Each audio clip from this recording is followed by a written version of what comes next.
Ce maudit moi. Lorsque le Christ descendit aux enfers, les justes de l'ancienne loi, Abel, Enoch, Noé, se méfièrent de son enseignement et ne répondirent pas à son appel.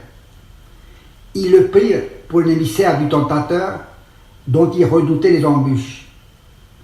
Seuls Caïn et ceux de son espèce adhérèrent à sa doctrine ou firent semblant, le suivirent et quittèrent avec lui les enfers. Voilà ce que professait Marcion. Le bonheur du méchant, c'est une vieille objection contre l'idée d'un créateur miséricordieux, ou tout au moins honorable. Qui a consolidé mieux que cet hérésiarque? Qui d'autre a perçu avec une telle acuité ce qu'elle a d'invincible?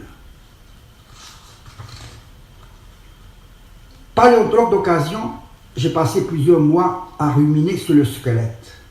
Résultat, quelques pages à peine. Le sujet, il est vrai, n'invitait pas à la prolixité. Appliquer le même traitement à un poète et à un penseur me semble une faute de goût. Il est des domaines auxquels les philosophes ne devraient pas toucher. Désarticuler un poème comme on désarticule un système est un délit, voire un sacrilège. Chose curieuse, les poètes exultent quand ils ne comprennent pas ce qu'on débite sur eux. Le jargon les flatte et leur donne l'illusion de l'avancement. Cette faiblesse les rabaisse au niveau de leur grossateur.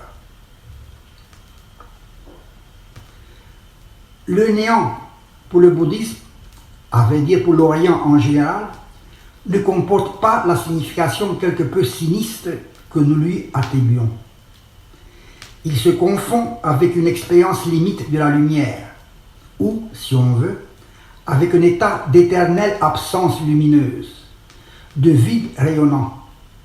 C'est l'être qui a triomphé de toutes ses propriétés, ou plutôt un non-être suprêmement positif qui dispense un bonheur sans matière, sans substrat, sans aucun appui dans quelque monde que ce soit. Tant la solitude ne comble que le moindre rendez-vous met une crucifixion.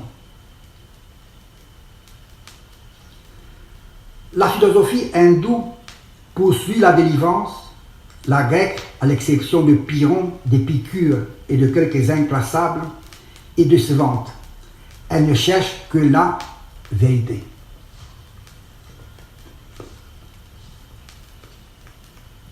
On a comparé le nirvana à un miroir qui ne reflèterait plus aucun objet, à un miroir donc à jamais pur, à jamais sans emploi. Le Christ ayant appelé Satan prince de ce monde, Saint Paul, voulant renchérir, allait frapper juste Dieu de ce monde. Quand de telles autorités désignent nommément celui qui nous gouverne, avons-nous le droit de jouer au déshérité?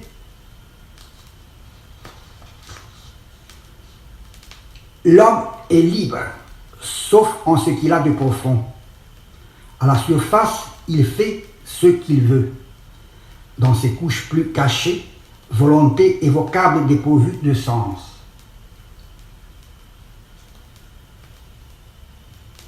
Pour désarmer les envieux, nous devrions sortir dans la rue avec des béquilles. Il n'est guère que le spectacle de notre déchéance qui humanise quelque peu nos amis et nos ennemis. C'est avec raison qu'à chaque époque, on doit assister à la disparition des dernières traces du paradis terrestre. Le Christ encore. D'après un récit gnostique, il serait, par haine du fatum, monté au ciel pour y déranger la disposition des sphères, afin qu'il ne soit plus possible de lire dans les astres. Dans ce remue-ménage, qu'a-t-il bien pu arriver à ma pauvre étoile? Un évêque d'Afrique m'a raconté que dans son pays, on achetait un transistor avec une chèvre. Ce fait à lui seul vous plonge dans un délire d'annihilation.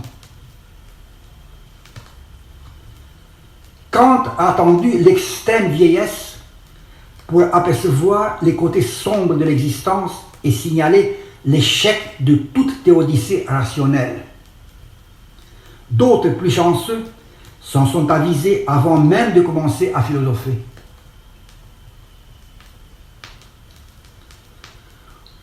On dirait que la matière, jalouse de la vie, s'emploie à l'épier pour trouver ses points faibles et pour la punir de ses initiatives et de ses trahisons. C'est que la vie n'est vie que par infidélité à la matière. Je suis distinct de toutes mes sensations. Je n'arrive pas à comprendre comment. Je n'arrive même pas à comprendre qui les éprouve. Et d'ailleurs, qui est ce je au début des 3 propositions? Je viens de parcourir une biographie. L'idée que tous les personnages qui y sont évoqués n'existent plus que dans ce livre m'a paru si insoutenable que j'ai dû m'allonger pour éviter une défaillance.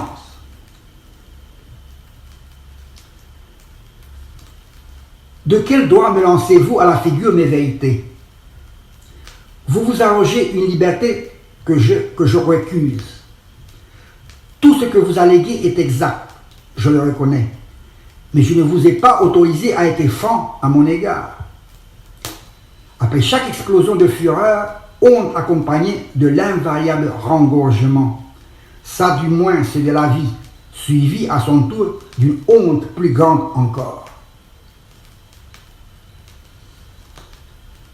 Je suis un lâche, je ne puis supporter la souffrance d'être heureux.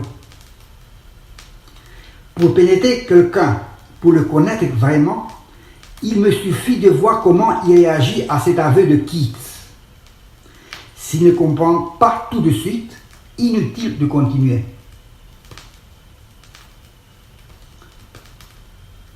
Épouvantement. Quel dommage que le mot ait disparu avec les grands prédicateurs. L'homme étant un animal aigrotant, n'importe lequel de ses propos ou de ses gestes a valeur de symptôme. Je suis étonné qu'un homme aussi remarquable ait pu mourir. Et j'écris à la veuve d'un philosophe. Je ne me suis aperçu de la stupidité de ma lettre qu'après l'avoir expédiée. Lui en envoyait une autre, c'eût été risquer une seconde bourde. En matière de condoléances, tout ce qui n'est pas cliché frise l'inconvenance ou l'aberration. Septuagénaire, Lady Montagu avouait avoir cessé de se regarder dans un miroir depuis 11 ans. Excentricité? Peut-être, mais pour cela seul qui ignore le calvaire de la rencontre quotidienne avec sa propre gueule. Je ne peux parler que de ce que j'éprouve. Or, je n'éprouve rien en ce moment. Tout me semble annulé, tout est suspendu pour moi. J'essaie de n'entier ni amertume ni vanité. Au cours des nombreuses vies que nous avons vécues, lit-on dans le trésor de la vraie loi, combien de fois sommes-nous nés en vain, morts en vain. Plus l'homme avance, moins il aura à quoi se convertir. Le meilleur moyen de se débarrasser d'un ennemi est d'en dire partout du bien. On le lui répétera et il n'aura plus la force de vous nuire. Vous avez brisé son ressort. Il mènera toujours campagne contre vous, mais sans vigueur ni suite, car inconsciemment, il aura cessé de vous haïr. Il est vaincu tout en ignorant sa défaite. On connaît Lucas de Claudel. Je suis pour tous les Jupiters contre tous les Prométhées. On a beau avoir perdu toute illusion sur la révolte, une telle énormité réveille le terroriste assoupi en vous.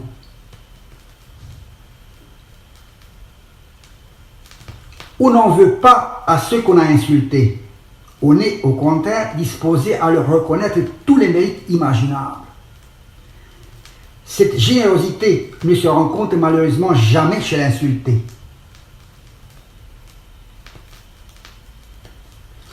Je fais peu de cas de quiconque se passe du péché originel. J'y ai recours quant à moi dans toutes les circonstances et sans lui, je ne vois pas comment j'éviterai une consternation ininterrompue. Kandinsky soutient que le jaune est la couleur de la vie. On saisit maintenant pourquoi cette couleur fait si mal aux yeux.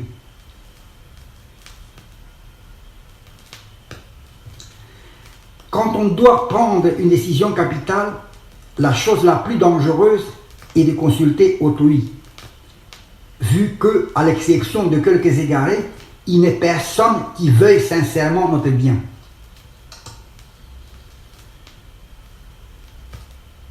Inventer des mots nouveaux serait, selon Madame de Staël, le symptôme le plus sûr de la stérilité des idées. La remarque semble plus juste aujourd'hui qu'elle ne l'était au début du siècle dernier. En 1649 déjà, Vaugelas avait décrété « Il n'est permis à qui que ce soit de faire de nouveaux mots, non pas même aux souverains. »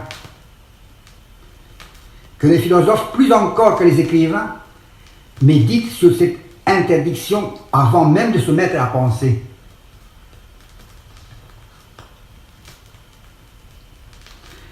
On n'apprend plus dans une nuit blanche que dans une année de sommeil. Autant dire que le passage à tabac est autrement instructif que la sieste.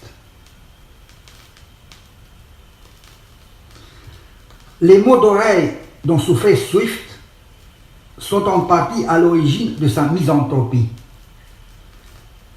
Si je m'intéresse tant aux infirmités des autres, c'est pour me trouver tout de suite des points communs avec eux. Parfois, j'ai l'impression d'avoir partagé tous les supplices de ceux que j'ai admirés.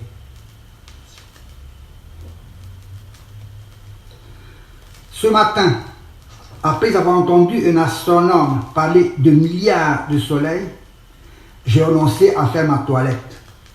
À quoi bon se laver encore? L'ennui est bien une forme d'anxiété, mais d'une anxiété purgée de peur. Lorsqu'on s'ennuie, on ne redoute en effet rien, sinon l'ennui lui-même.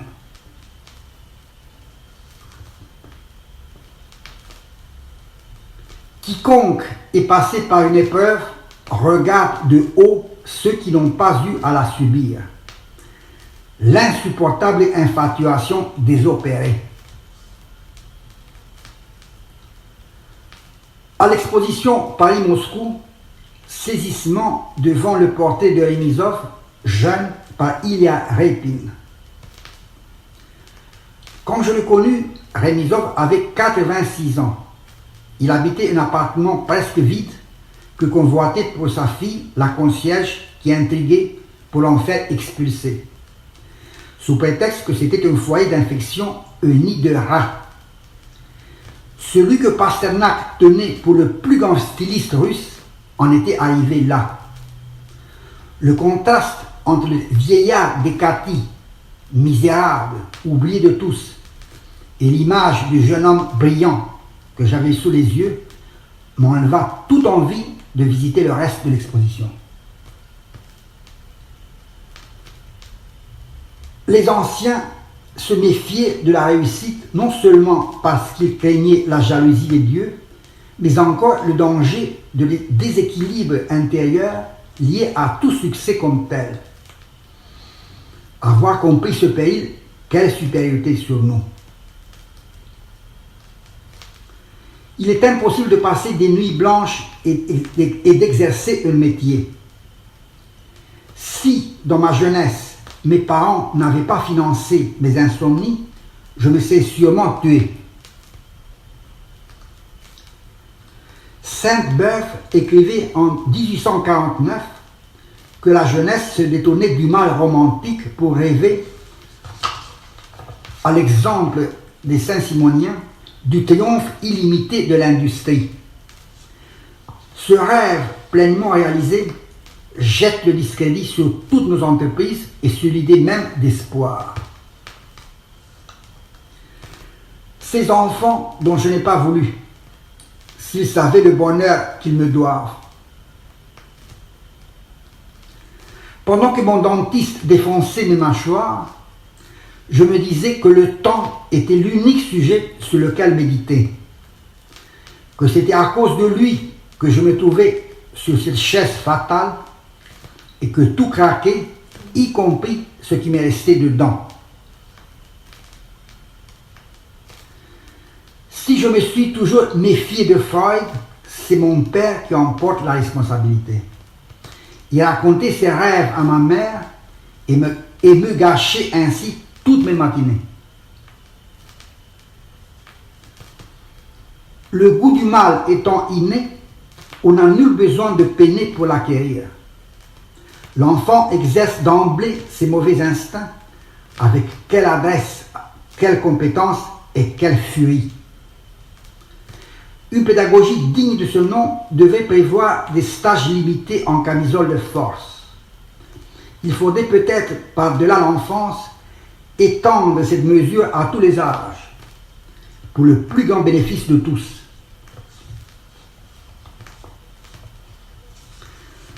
Malheur à l'écrivain qui ne cultive pas sa mégalomanie, qui la voit baisser sans réagir. Il s'apercevra bientôt qu'on ne devient pas normal impunément. J'étais en proie à une angoisse dont je ne voyais pas comment j'allais me défaire. On sonne à la porte. J'ouvre. Une dame d'un certain âge, que je n'attendais vraiment pas, est là. Pendant 3 heures, elle m'asséna de telles inepties que mon angoisse se transforma en colère. J'étais sauvé. La tyrannie brise ou fortifie l'individu. La liberté l'amollit et en fait un fantoche. L'homme a plus de chances de se sauver par l'enfer que par le paradis. Deux amies, actrices dans un pays de l'Est, l'une s'en va en Occident et y devient riche et célèbre, l'autre reste là-bas, inconnue et pauvre. Un demi-siècle après, celle-ci, en voyage, rend visite à sa camarade chanceuse. Elle était d'une tête plus grande que moi et maintenant, elle est rabougrie et paralysée.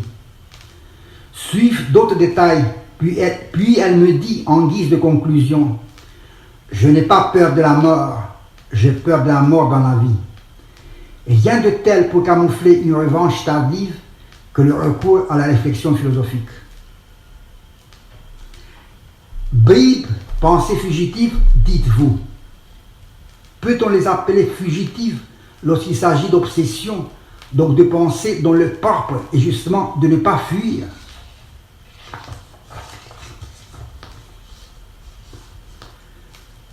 Je venais d'écrire un mot très modéré, très comme il faut, à quelqu'un qui ne les méritait nullement.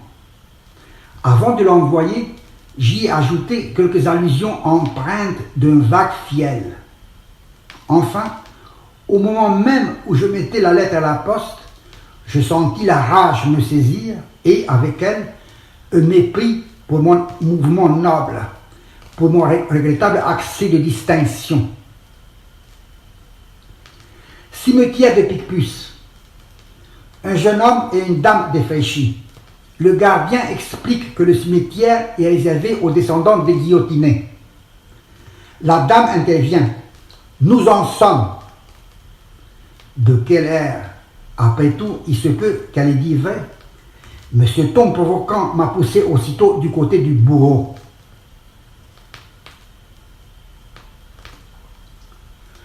Ouvrant dans une librairie les sermons de Maître Eckhart, je lis que la souffrance est intolérable pour qui souffre pour lui-même, mais qu'elle est légère à celui qui souffre pour Dieu, parce que c'est Dieu qui emporte le fardeau, fût-il lourd de la souffrance de tous les hommes.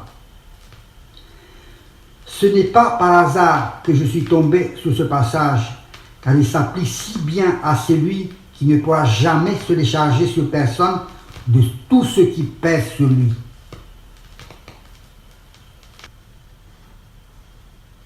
Selon la Kabbale, Dieu permet que sa splendeur s'amoindrisse afin que les anges et les hommes puissent la supporter. Ce qui revient à dire que la création coïncide avec un affaiblissement de la clarté divine, avec un effort vers l'ombre auquel le Créateur a consenti.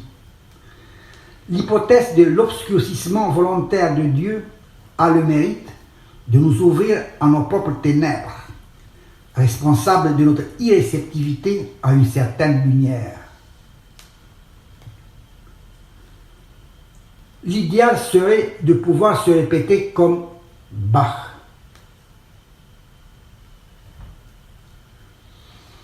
Réalité grandiose, surnaturelle, c'est comme si je commençais une seconde existence sur une autre planète où la parole serait inconnue, dans un univers rétif au langage et inapte à s'en créer un.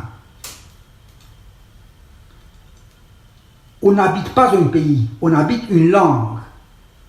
Une patrie, c'est cela et rien d'autre. Après avoir lu dans un ouvrage d'inspiration psychanalytique qu'Aristote, jeune, avait été sûrement jaloux de Philippe, père d'Alexandre, son futur élève, on ne peut s'empêcher de penser qu'un système qui se veut une thérapeutique et où se forgent de telles conjectures ne peut être que suspect, car il invente des secrets pour le plaisir d'inventer des explications et des guérisons.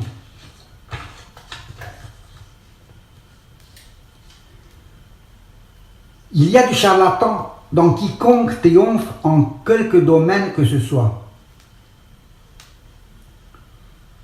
Une visite dans un hôpital et, au bout de 5 minutes, on devient bouddhiste si on ne l'est pas, et on le redevient si on avait cessé de l'être.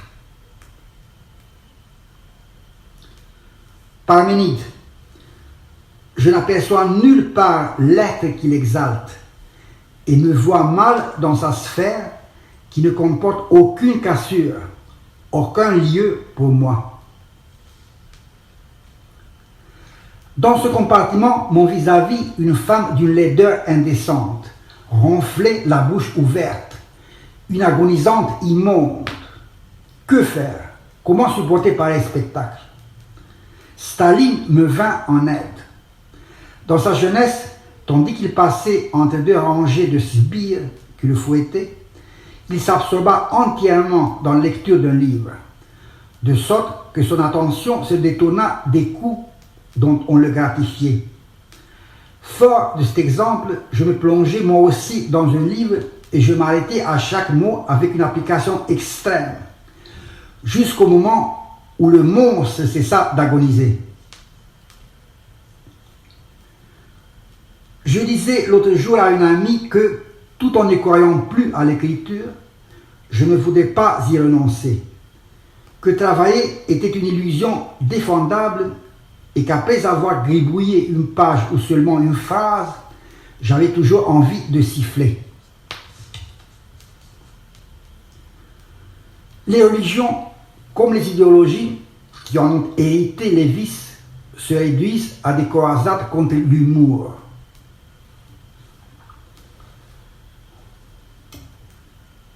Tous les philosophes que j'ai connus étaient sans exception des impulsifs. La tare de l'Occident aura marqué ceux-là même qui auraient dû en être indemnes.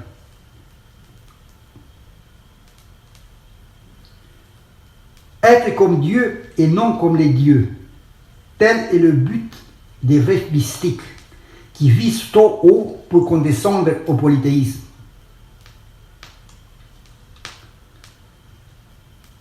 On me pressent pour un colloque à l'étranger, parce qu'on aurait, paraît-il, besoin de mes vacillations. Le sceptique de service de monde finissant.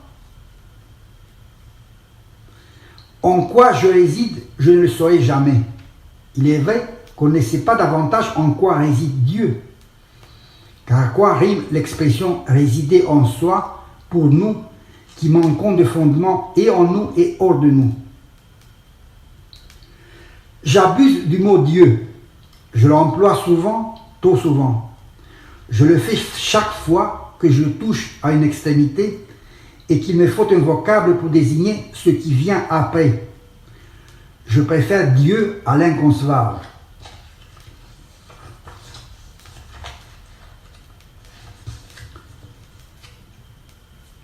Tel livre de piété assure que l'incapacité de prendre des partis est signe qu'on n'est pas éclairé de la lumière divine.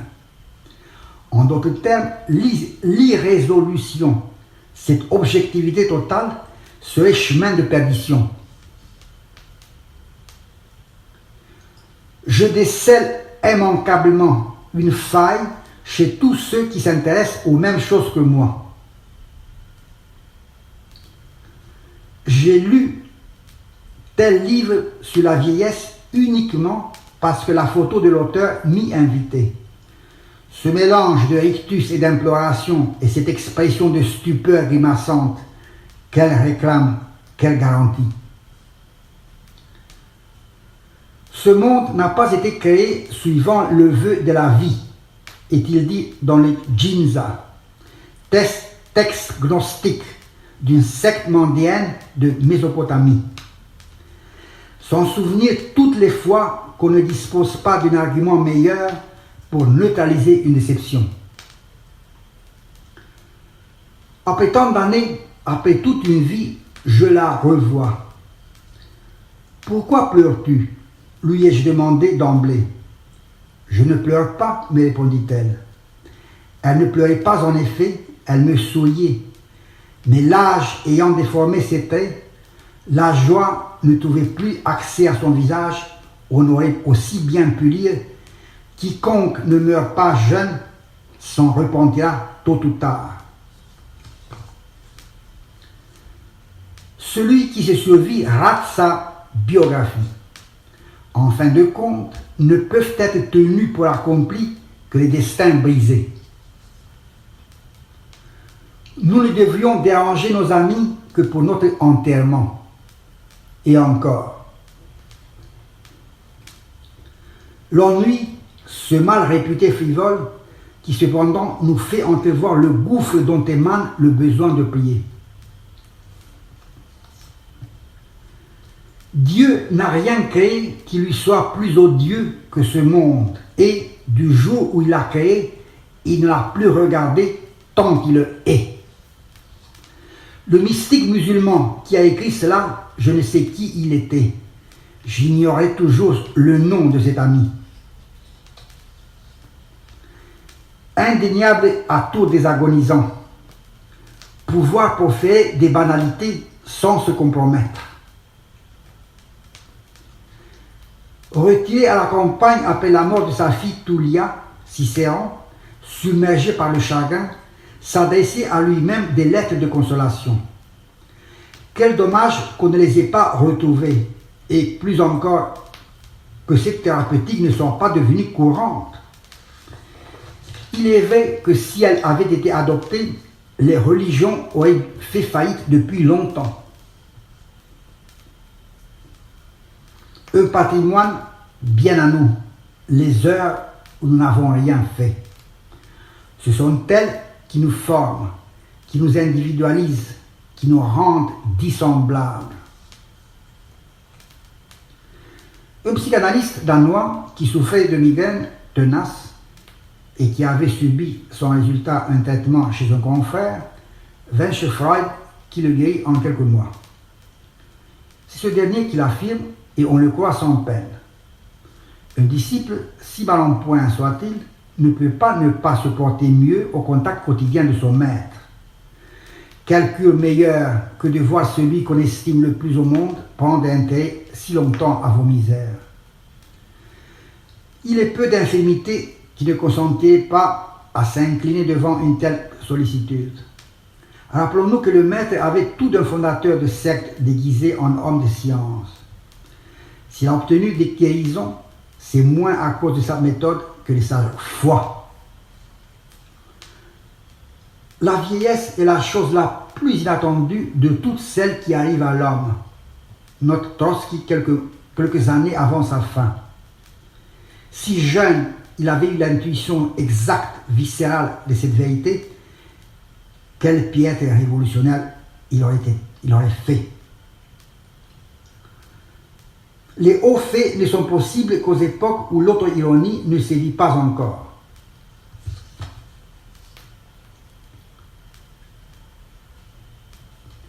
Ce fut son lot de ne s'accomplir qu'à moitié. Tout était tronqué en lui. Sa façon d'être comme sa façon de penser. Un homme à fragments, fragment lui-même.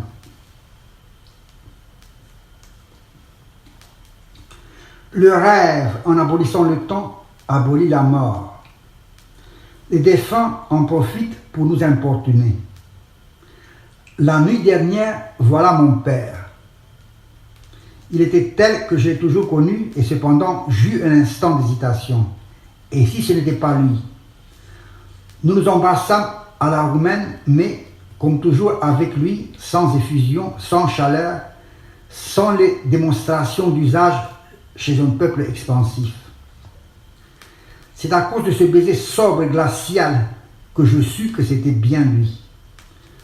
Je me réveillai en me disant qu'on ne ressuscite qu'en intrus, qu'en double rêve, que cette immortalité fâcheuse est la seule qui existe. La ponctualité, variété de la folie du scrupule. Pour être à l'heure, je serais capable de commettre un crime. Au-dessus des présocratiques, on est parfois enclin à mettre ces hérésiarques dont les œuvres furent mutilées ou détruites et dont il ne reste que quelques bouts de phrases mystérieuses à suer. Pourquoi, après avoir fait une bonne action, a-t-on envie de suivre un drapeau, n'importe lequel?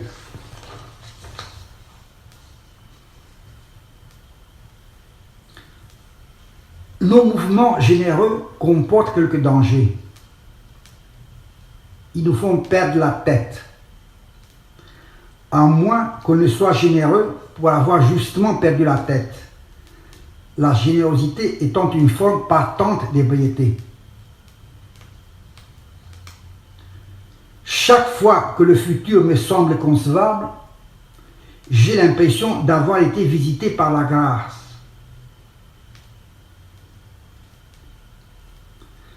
S'il était possible d'identifier le vice de fabrication dont l'univers porte cependant si visiblement la trace. Je suis toujours étonné de voir à quel point les sentiments bas sont vivants, normaux, inattaquables. Quand on les éprouve, on se sent ragaillardi, réintégré dans la communauté, de plein pied avec ses semblables. Si l'homme oublie si facilement qu'il est maudit, c'est parce qu'il l'est depuis toujours. La critique est un contresens. Il faut lire, non pour comprendre autrui, mais pour se comprendre soi-même. Celui qui se voit tel qu'il est s'élève au-dessus de celui qui ressuscite les morts. La parole est d'un saint. Ne pas se connaître soi-même est la loi de chacun, et on ne l'enfreint pas sans risque. La vérité est que personne n'a le courage de l'enfreindre, et c'est ce qui explique l'exagération du saint. Il est plus facile d'imiter Jupiter que Lao Tzu. Se tenir à la page est la marque d'un esprit fluctuant qui ne poursuit rien de personnel, qui est impropre à l'obsession, à cette impasse sans fin.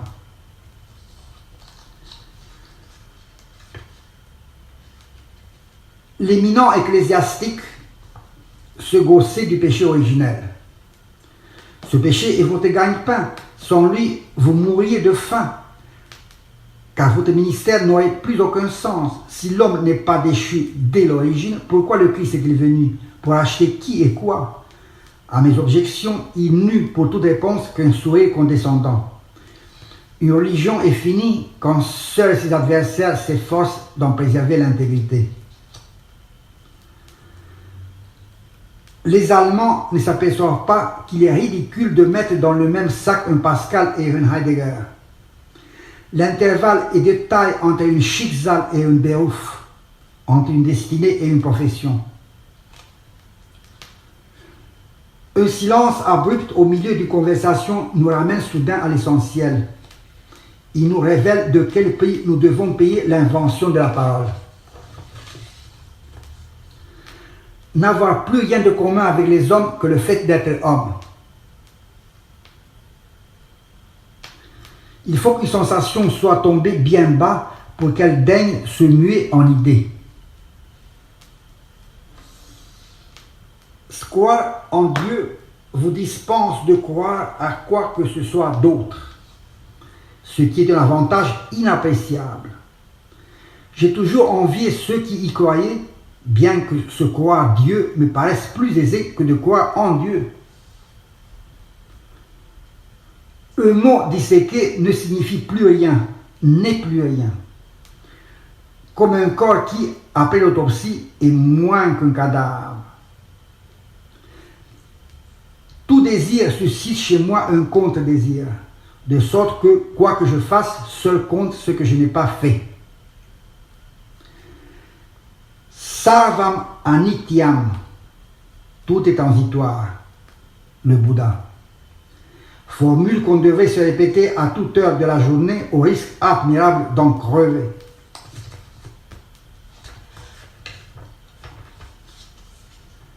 Je ne sais quelle soif diabolique m'empêche de dénoncer mon pacte avec mon souffle. Perdre le sommeil et changer de langue. Deux épreuves, l'une indépendante de soi, l'autre délibérée. Seul face à face avec les nuits et avec les mots. Les biens portants ne sont pas réels, ils sont tout sauf l'être, que confère uniquement une santé improbable.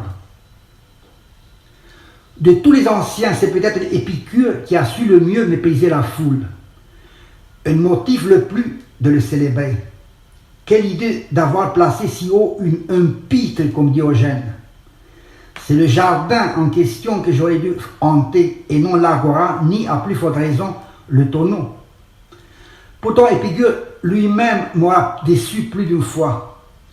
Ne traite-t-il pas de sot, Théognis de Mégare, pour avoir proclamé qu'il valait mieux ne pas naître ou, une fois né, franchir au plus tôt les portes de l'Hadès. Si j'étais chargé de classer les misères humaines, écrit le jeune Tocqueville, je le ferais dans cet ordre. La maladie, la mort, le doute. Le doute comme fléau, une telle chose, jamais je n'aurais pu la soutenir, mais je la comprends comme si je l'avais conçue moi-même dans une autre vie. La fin de l'humanité arrivera quand tout le monde sera comme moi. Ai-je déclaré un jour dans un accès qu'il ne m'appartient pas de qualifier. À peine dehors, je m'écrie, quelle perfection dans la parodie de l'enfer. C'est aux dieux de venir à moi, non à moi d'aller à eux, répondit Plotin à son disciple Amélius, qui voulait l'amener à une cérémonie religieuse. Chez qui, dans le monde chrétien, trouverait-on pareille qualité d'orgueil? Il fallait le laisser parler de tout et tenter d'isoler les paroles fulgurantes qui lui échappaient.